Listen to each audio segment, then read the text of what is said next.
Hi, I'm Mark Jones. I teach in the history department at Central Connecticut State University. And today I'm going to be with you to think about the Meiji era of Japan's history, which lasted from 1868 to 1912, and to think about that era through what scholars call visual culture.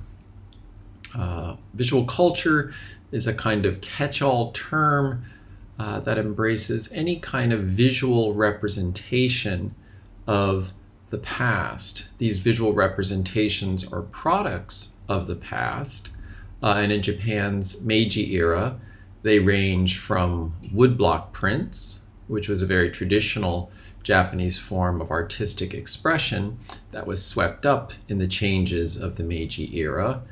They also include photography, and they also include postcards. So through different elements of visual culture, I'm going to try to explore with you the transformations in Japan during the Meiji era. And I want to really focus on a particular theme in this lecture, and that is the theme of Japan's efforts to navigate new global hierarchies.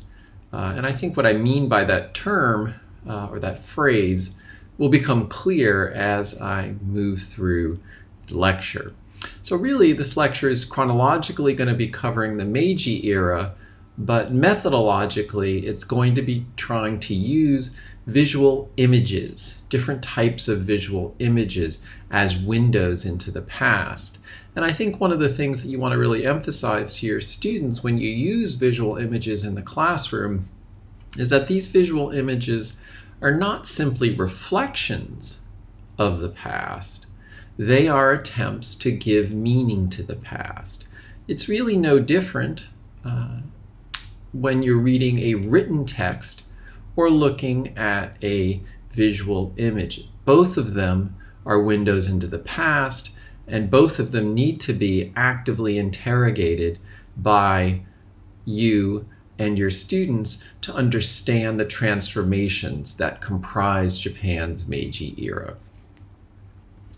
So let's begin with one of the great thinkers of the Meiji era, a man named Fukuzawa Yukichi. He was not a politician, he was an educator and a journalist, and he wrote a very influential text in 1875 called Outline of a Theory of Civilization. And in that text, he brought to the fore the theme that I want to talk with you about today, this theme of global hierarchies. Fukuzawa wrote in that text that as he observed the world as it operated at that time, there were three levels of civilization. There were uncivilized nations, there were semi-civilized nations, and there were civilized nations. Now, this is not a neutral hierarchy.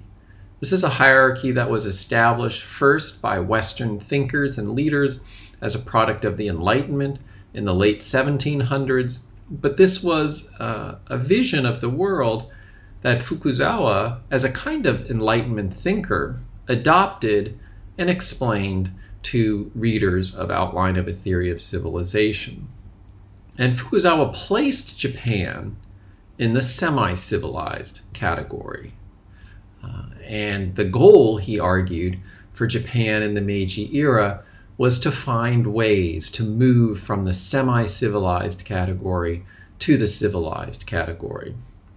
Now, the simple answer that students of the Meiji era may give is that Japan rose in the global hierarchy across the Meiji era, and by its end in 1912 had joined the civilized powers of the world through this process known as Westernization.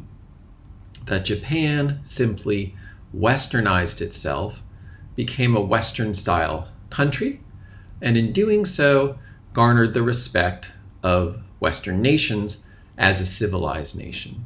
And recently, scholars of Japan have begun to argue that that idea of Westernization, while not wrong, is perhaps too simple, and it doesn't really get at the complexities of the motivations for change in the Meiji era. There's one scholar who recently wrote a book, and he tried to explore these different motivations for change in the Meiji era. And one of the terms that he used was radical nostalgia as a strategy for changing Japan. And what he meant by that term is that during the Meiji era, there were plenty of instances of thinkers and leaders nostalgically looking to the past and mobilizing things from the past in order to change Japan in the present.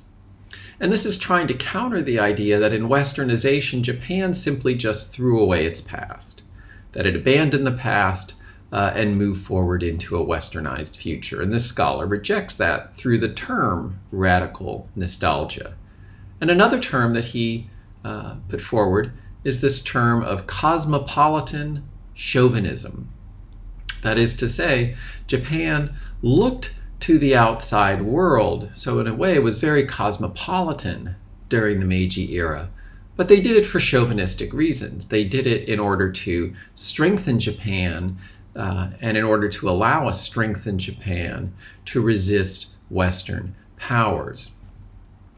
So one of the things I'm really going to try to emphasize in this lecture is asking you and asking your students to go beyond the simple answer of Westernization to appreciate the complex motivations for change during the Meiji era. Now, these global hierarchies were first built or first introduced to Japan in the 1850s. This is when Commodore Matthew Perry arrived in Japan in 1853, had Japan sign in 1854 the Treaty of Kanagawa, which was signed by the Tokugawa shogunate at the time.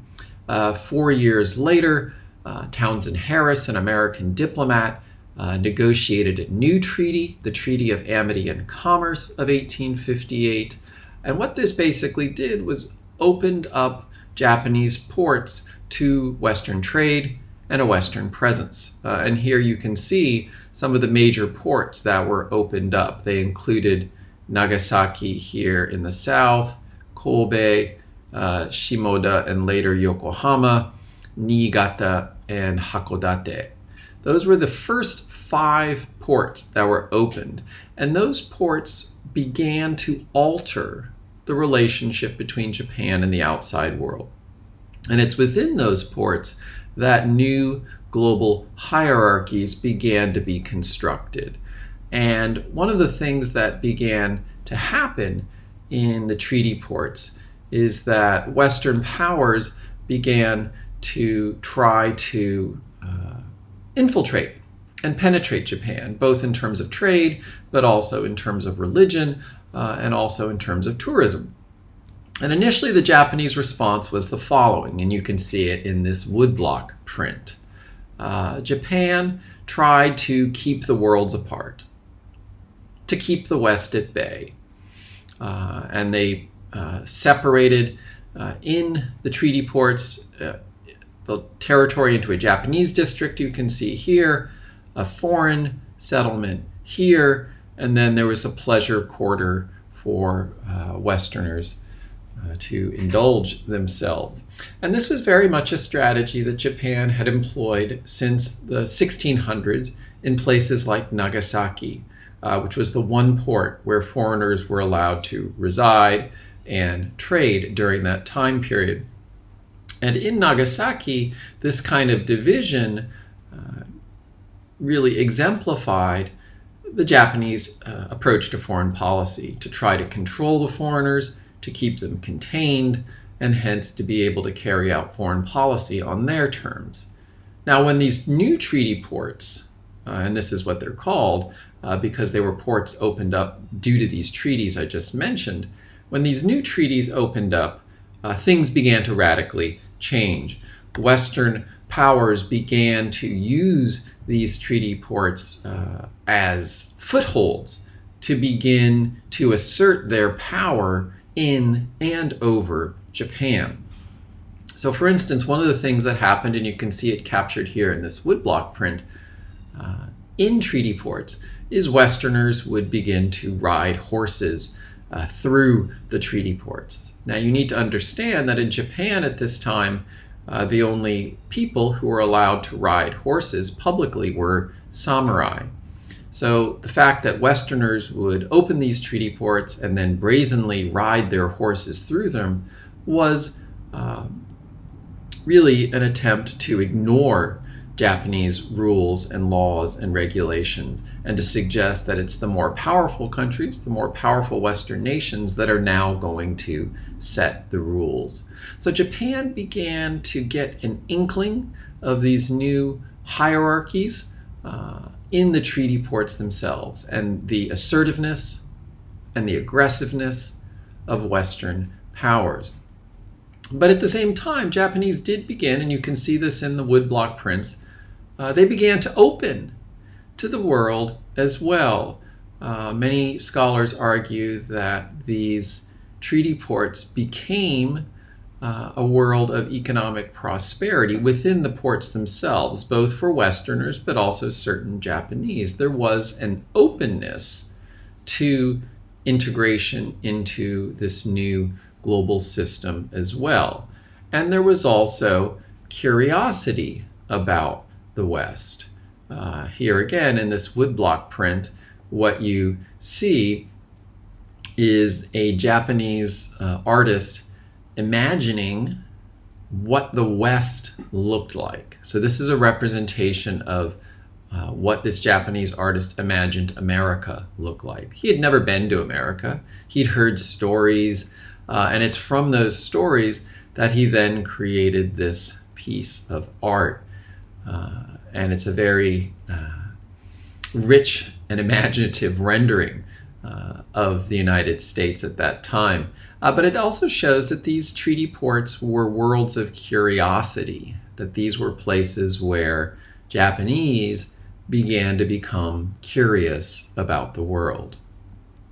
Now, these treaty ports were also places where the world started to become curious about Japan. And here I'd like to talk a little bit about the birth of Western tourism in Japan. So in these treaty ports then, these were places where these new hierarchies could be built and reinforced. And arguably the practice of Western tourism reinforced these new hierarchies through creating a certain image of Japan as a pre-modern paradise. So Western tourism to Japan began in the late 1860s when the Pacific Mail and Steamship Company began to run regular routes from San Francisco to Yokohama. And this began really the birth of Western tourism in Japan. And I've included in the PowerPoint, which I'll send along to you, a link to an album of Western photographs of Japanese people. Because one of the things that began happening in these treaty ports is that they became the home of what one scholar has called the globe-trotting tourist. The tourist who is making his or her, because there were many female tourists, making their way around the world and stopping at exotic locales like Japan to take in the scenery and to take in the people. So here we have an image of the scenery. This is the great Buddha in Kamakura, Japan, an artistic representation of it that was then sent back to the United States and circulated within the print media of the time. So this globe-trotting tourist and also photographers and artists who were catering to what you might call the armchair globe-trotting tourist. That is to say, someone in the United States or in Europe who was curious about places of Japan, places like Japan, but couldn't go there, him or herself, would then consume the artwork and consume the photographs of these professionals who are also visiting Japan. And as I said earlier, both the globe-trotting tourists and the photographers and other artists catering to these armchair globe-trotting tourists began to create certain images of Japan. They began to focus on the places and the people of Japan.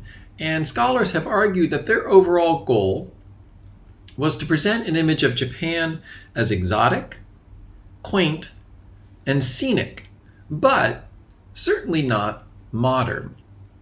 And this image then of Japan that began to circulate in the West reinforced these global hierarchies that suggested there were modern, civilized, advanced nations of the world, and then there were pre-modern, uncivilized or semi-civilized places in the world. And Japan fell into that category. And these artistic renderings of Japan, these photographs in particular, reinforced this sense of Japan as an uncivilized or semi-civilized place. And even though many of these photographers were working during an era when Japan was rapidly westernizing and rapidly modernizing, their photographs did not focus on that element of Japan. They reinforced this fanciful notion of Japan as the exotic, quaint, scenic, pre-modern land that is utterly different from the West, and also, in terms of global hierarchies, utterly inferior. So you begin to see images, photographs like this circulating of Japanese people being carried in a kind of palanquin-esque mode of transportation, something that many Westerners would see and find to be curious, but certainly not modern. Or you had images of Japanese constructing buildings using a kind of primitive tools and wood, so not building modern structures in any way, but building structures that were pre-modern, arguably beautiful, but nonetheless not modern. And this is an important point, I think, to think about, especially when we begin to think about Western artists and their fascination with Japan, is that there was an undeniable respect for Japanese technologies of producing architecture and art that was at work in the world. At the same time, those artists could also be reinforcing an image of Japan as an exotic nation, Japan as a feminine nation, Japan as an inferior nation. And I think you see that very clearly in this movement that was focused in Europe and the United States that is referred to as Japonisme. It was Western fascination with things Japan, particularly among elite artists. People like Vincent van Gogh was a great admirer of Japanese woodblock prints. And you can see in these quotations, Van Gogh, in his personal correspondences, acknowledging his debt to Japanese art. And here I'd like to just provide you with some examples of Japonisme among these elite artists in the West. So between 1888 and 1891, books like these were published to promote principles of Japanese design amongst European artists. So this was how European artists began to learn about techniques and technologies of woodblock prints and their production. So people like Edgar Degas, for instance, he's known to have had this image of a bathhouse scene hanging above his bed at one time. And you can see in some of his artwork here on the left, his debt to Japanese woodblock prints, producing images that are very similar in composition and even coloring to original Japanese woodblock prints. Here's more examples as well. And I think it's important to note here that a lot of the imagery that is being drawn upon is of Japanese women. And I think this is related to this idea of global hierarchies because it's beginning to construct an image of Japan as a feminine nation, which in some ways was counterpoised to the images of the great powers of the world, the modern civilized powers, as masculine nations. Here we have Van Gogh in one of his portraits, drawing upon and even including in the background here woodblock prints that he was fascinated by. Mary Cassatt, an American artist working in the late 19th century and even early 20th century. You can see as well in her artwork, she's drawing upon as well Japanese imagery, photographs of Japan that were circulating in the West to produce her own art. And here's a woodblock print on the left and a Cassatt image on the right. So these images associated with Japanisme, these photographs that are coming out of the treaty ports. And remember, the treaty ports in Japan lasted all the way up until the mid-1890s. So they were not something that was limited just to the 1850s and 1860s, but they extended all the way into the middle of the Meiji era. These images are creating a sense of Japan as a country that Westerners are curious about, but also as a country that Westerners see as a kind of pre-modern playland, a pre-modern nation filled with curious, exotic, quaint scenery and people. Now, Japan then, in the Meiji era, and its leaders were highly aware of this Western view of Japan. And they felt that these views of Japan worked to keep Japan lower down on the global hierarchy in the semi-civilized category. And their response then to these Western views of Japan as semi-civilized was to seek to climb the hierarchy and to seek to try to convince the Western nations of the world that Japan was indeed civilized. And you can see, even in the artwork, in the visual culture of the Meiji era, this response to the Western views of Japan, this desire to show Japanese people, but also to show the world how Japan is becoming a modern nation. And so let me just show you some woodblock prints of the Meiji era, which form a very interesting contrast to the Western photographs of Japan during the Meiji era. The Western photographs are creating a certain image that Westerners want to see in Japan, whereas the Japanese woodblock prints are creating a very different image of Japan that Japanese want to see and want to project, and that is of Japan as a modern nation, as a nation that's heading towards civilization. So you see images, for instance, of woodblock prints and trains.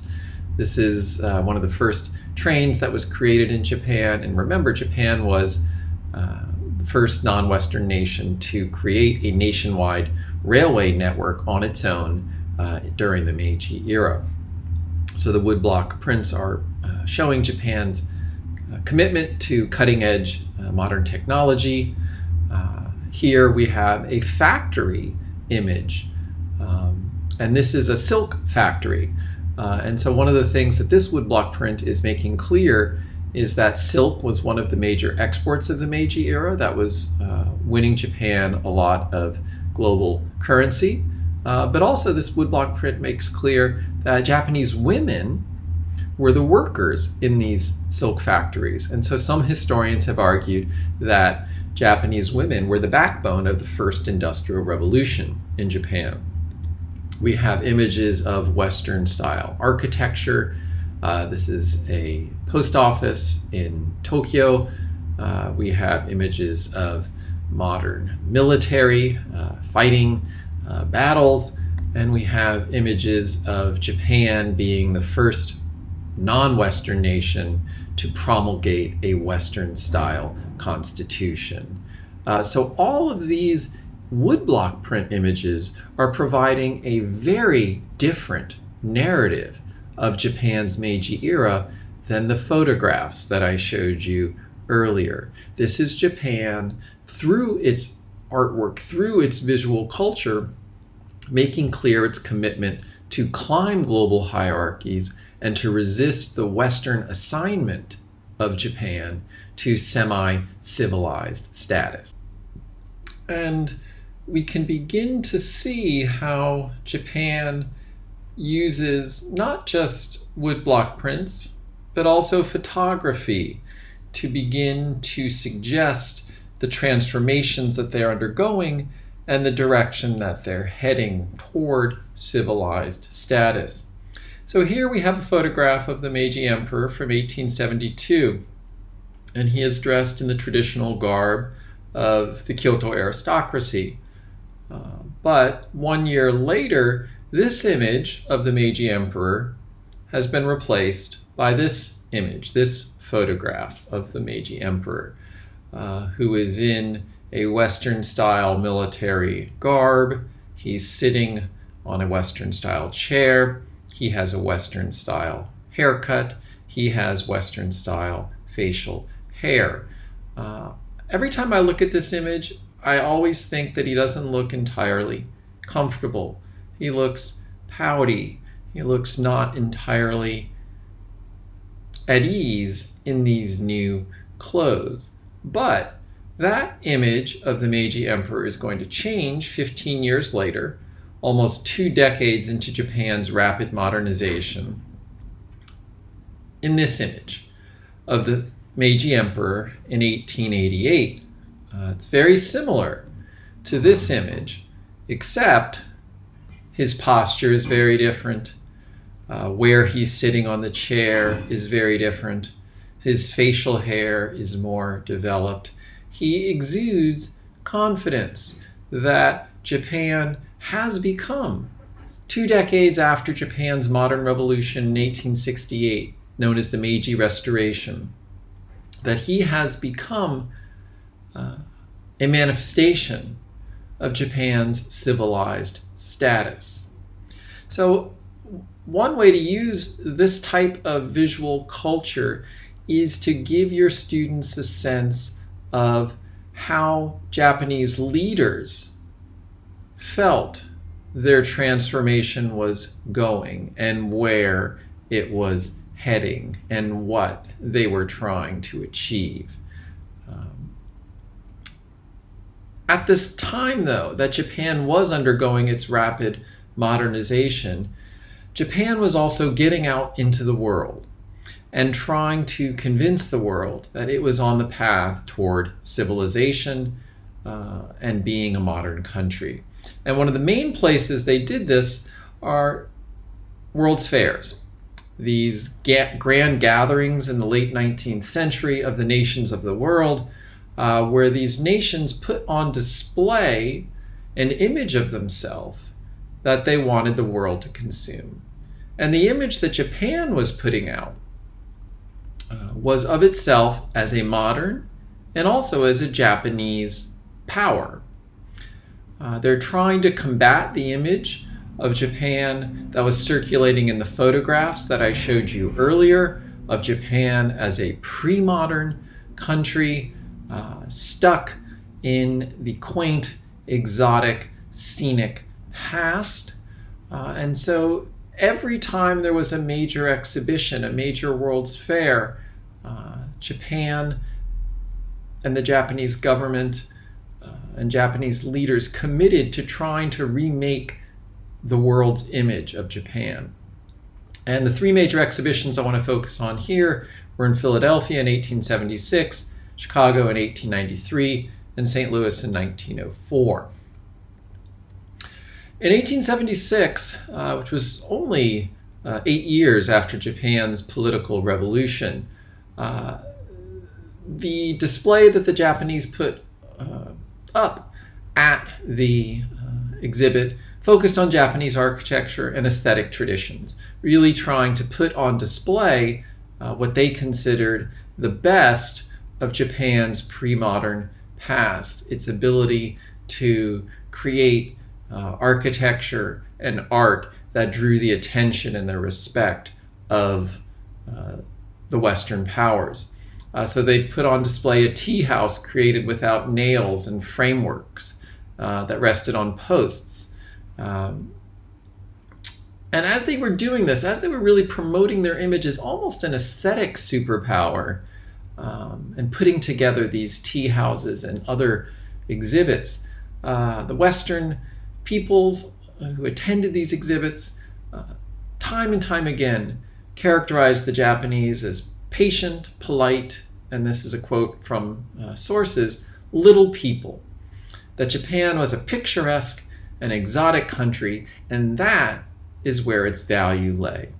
So this is not necessarily the image that Japan wanted to project, but only 8 years after the Meiji Restoration, there's not much else that they had to put on display. Although it is true that Japanese leaders of the exhibition did wear Western dress, trying to show the Western peoples that they were committed to modernization. But that did not go over that well. When Japanese wore Western dress, Westerners commented things like, there is a lamentable lack of foreignness in their dress at the Centennial Exhibition of 1876 in Philadelphia. So Westerners, as this quotation makes clear, wanted to see Japan as different, wanted to see Japan as foreign, and arguably wanted to see Japan as inferior. Now, the next major exhibition that Japan presented itself at was the 1893 Chicago exhibition. Japan was the first country to reserve a space at it, and they were given prime real estate on an island in the middle of the exhibition. And there they now really began to focus on two things, art and industry. So continuing this idea of Japan as an aesthetic superpower, yet also adding to it an image of Japan as a modern industrial power. At the same time, they still couldn't overcome Western preconceptions of Japan as a pre-modern inferior nation. One comment by a Western attendee was that artistic little nation can always teach a lesson to the natives of the young Occident. So again, Japan is not being seen necessarily as a well-rounded modern power, but simply as an artistic little nation.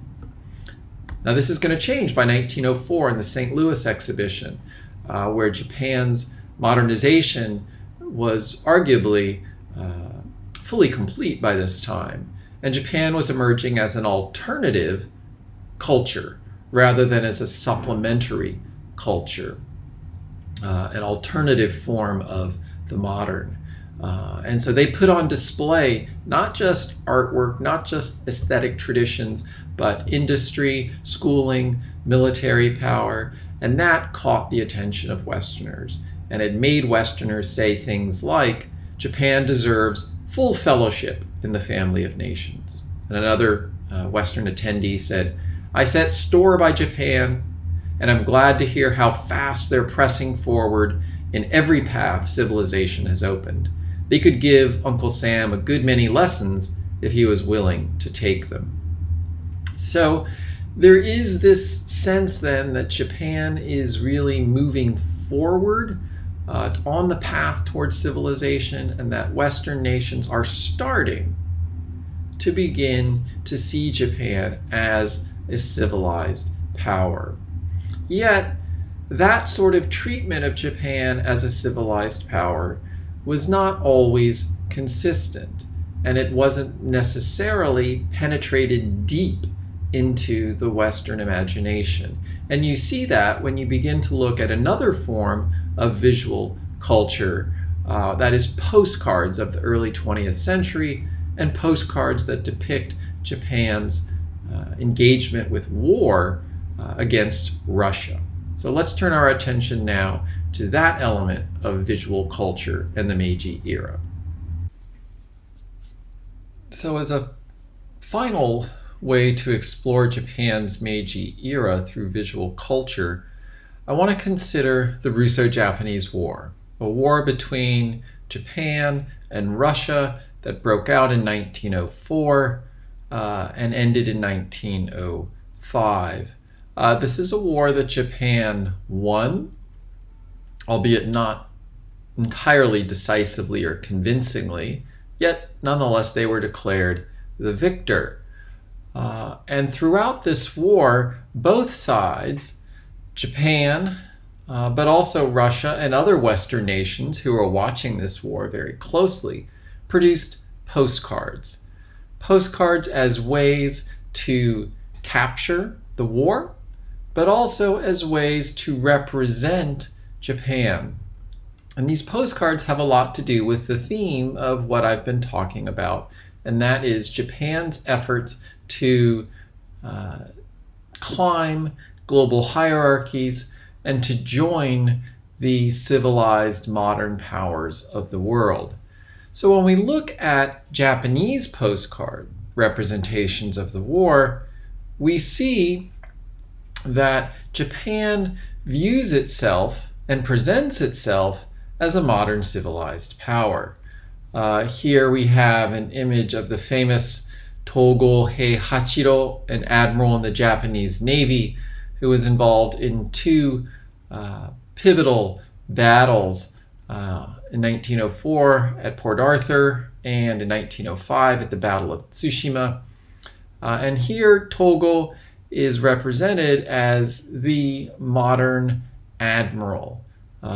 He is decked out in full modern military gear on a modern military ship with the Japanese flag flying right behind him, really trying to portray an image of Japan as a modern nation with modern heroes. But it wasn't just Japanese military figures who were represented in postcards. There were also Japanese women, particularly Japanese nurses, who were participating in the war effort, tending to both Japanese soldiers, but also, as the postcard on the right makes clear, tending to Russian soldiers as well. And you might think, well, why in the world are these images appearing on Japanese postcards? But I think the reason is that they are trying to portray to the world that Japan was not just a military power, but it was a civilized one, abiding by the standards of the International Red Cross toward tending not only to your own soldiers, but tending in a civilized manner to Russian soldiers, your enemy's soldiers as well. So even in these two images of the Japanese nurse and Japanese nurses in this hospital, we begin to see once again how Japan is continuing to engage in this battle to represent themselves as a modern civilized power. And a lot of the reason they were still in the early 20th century representing themselves so consistently in this way is because of Western images of Japan that suggested otherwise. So the Western views of Japan, as expressed through postcards, were really torn. Was Japan a pre-modern power or a modern civilized one? The postcard on the left, which represents Japan as a feminine nation, indeed dressed in the garb that so fascinated Western artists like Van Gogh and Degas, this postcard on the left suggests that Japan remained rooted in its pre-modern past. The postcards on the right suggest something very different, that the leaders of Japan appear as modern civilized figures, very much like their Western counterparts. So I'd like to go through a series of postcards that, again, express this uncertainty about what kind of nation Japan really was at the end of the Meiji era. One of the images that circulated was of the Japanese as little people. Postcard here suggests that expectation was that the little Japanese people and military would be gobbled up by the Russian power at the very outset of the war. But as the series of postcards on the right suggests, that's not how it went. In fact, this little Japanese person here, who underwent a transformation into a modern figure here, begins to be able to manhandle the Russian and send him home hobbled and injured. Now, once again, I think you can see that the Japanese are still represented as a little figure here. So this image of the Japanese as a little people, hence a little country, hence a little civilization, didn't go away during the Russo-Japanese War, but these little people did seem to be able to do big things. Another image that emerged was of the Japanese as a racial menace. Here in this French postcard, you really see the distinction being drawn between the white Russians and the yellow Japanese. Here we have the Meiji Emperor in a yellow robe fighting against the white Russians. So there is this sense that Japan and Russia are engaged in, as the very bottom suggests, a grand duel between the yellows and the whites. And this is very significant because it's suggesting that Japan, by becoming a modern civilized power, is upsetting racial hierarchies in the world. The races that were supposed to be permanently below the white races, the yellow race, the red race, the black race, are now being led by Japan, that is successfully challenging the white races and the racial hierarchies that were in place in the early 20th century. There were also images that began to circulate of the Japanese as unfair, bloodthirsty fighters. This image on the top suggests that the Japanese engaged in some kind of sneak attack at Port Arthur, and these images going all the way up to the Meiji Emperor suggest that they were bloodthirsty fighters at heart, unable to be stopped. And probably the most significant series of images that emerged from the Russo-Japanese War suggest visions of an Asian-dominated globe, that Japan, by gobbling up the Russians and their military, is sending a message to the world that not just Japan, but all non-Western nations are now going to begin to rise up in the world to challenge Western dominance and to begin to upend the racial hierarchies that underpinned Western dominance. You can see that image in these two postcards, but you can also see it probably most clearly in this set of postcards. Here we have at the very top Western leaders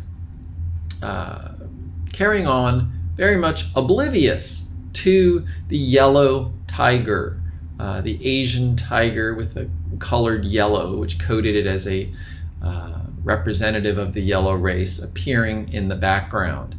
And then all of a sudden, the tiger pounces on the Western leaders and one by one begins to take them down.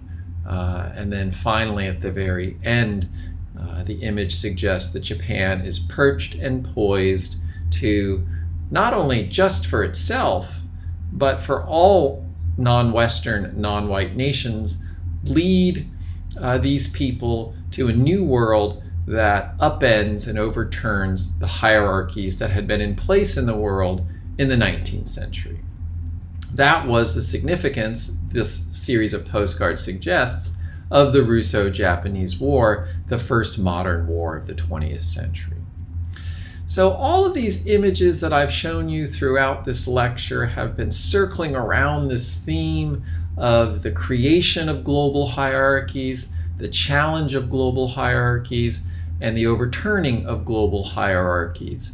And this theme, I think, is a really important one to emphasize to your students.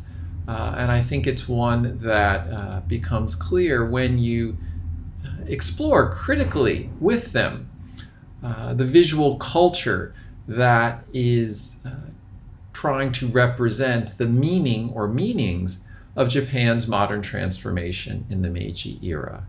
We'll pick up this theme in the second lecture, which focuses on Japan during the era of World War II.